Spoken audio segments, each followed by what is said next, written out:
No, nachádzam sa už na tom hrebení. Našťastie sneh tu není taký hlboký, jak bol tam na úrovni Kosodreviny. Cieľ podľa mapy asi kilometr. A paradoxne, na to, že tu malo byť minus 13, pocitovo minus 19, tak si tu chodím bez rukavíc, bez čapice, rozopnutá bunda, rozopnutá mikina, slnko hreje,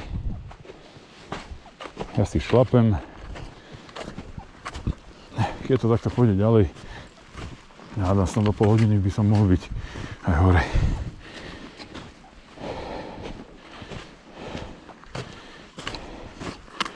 Ale ako tak vidíme, počasie, výhľady, nádhera.